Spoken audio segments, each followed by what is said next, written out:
I'd like to share a personal story of how I negotiated over $150,000 in my total compensation at Amazon.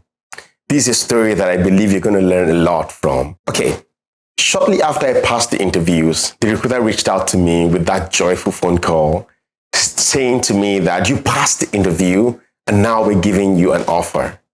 Needless to say, I was extremely joyful.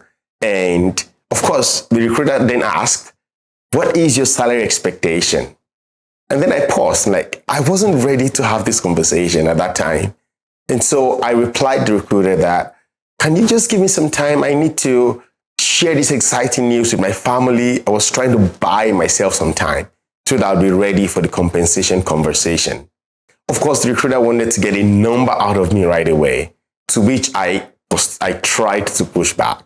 And that was important for me because I needed to research what the compensation should be so I don't give a wrong number or lowball myself. All right. Then the recruiter agreed with me and said that, okay, let's have a phone call afterwards. That night, I did a lot to research and make sure that I got my understanding. I even called some Amazonians to make sure that I know what the range of compensation for that role and that level would be like. The next day, I sent an email saying something like, thank you again for sharing this exciting news about the offer during our call. I've shared the news with my family and close friends, and they're just as excited as I am. Today, I'm writing to follow up shortly on our discussion and to set some expectation for our call later in the week. Let me restate that I'm excited about the role and about joining Amazon, and I look forward to accepting the offer as soon as we agree on a competitive compensation package. As discussed during our last call, please consider the following perspectives in your conversation with key stakeholders at your end.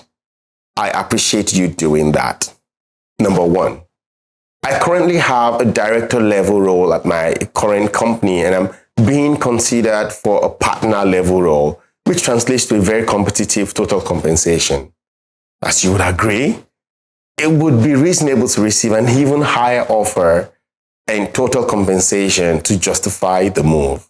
At this point, I was moving countries as well, apart from just moving companies. Number two, I believe I'm a great fit for the ... role, given my strong experience in management over the years.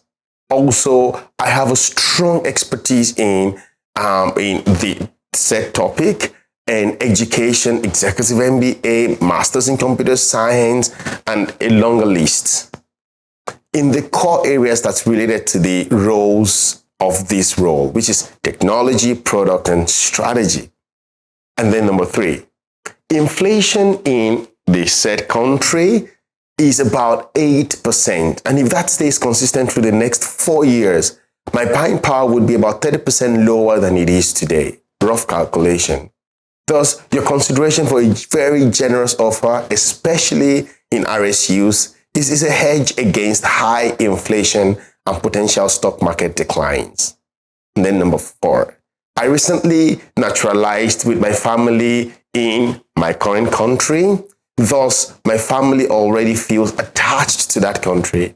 A very generous offer from you would help me convince them about the move to the new country. I believe you can understand that moving my family to the new country for the next years is a commitment I take extremely seriously. Then I was, then bringing in my offer.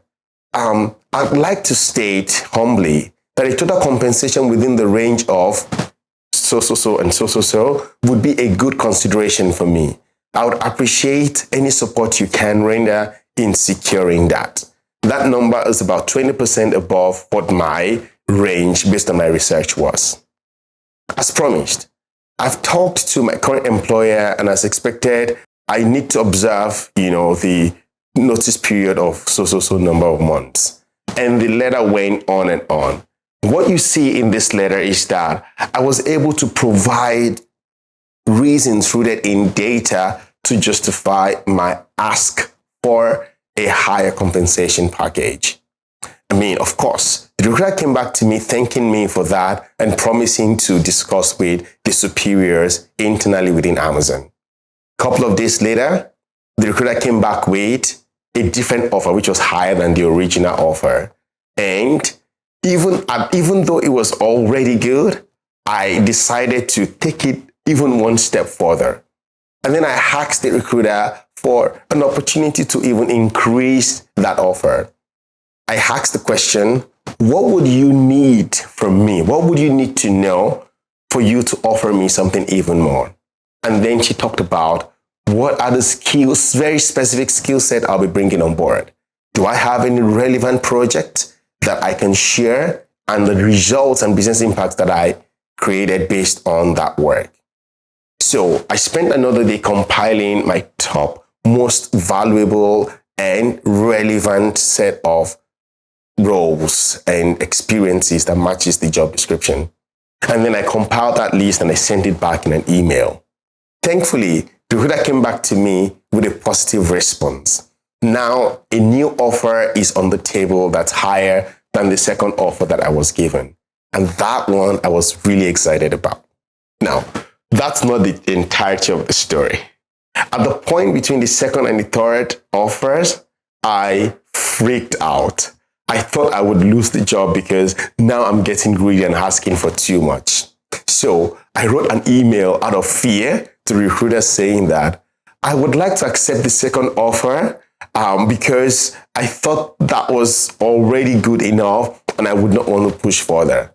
That was because it's been a couple of days and I've not heard anything back from the recruiter. So I freaked out thinking they probably are giving the job to the next person.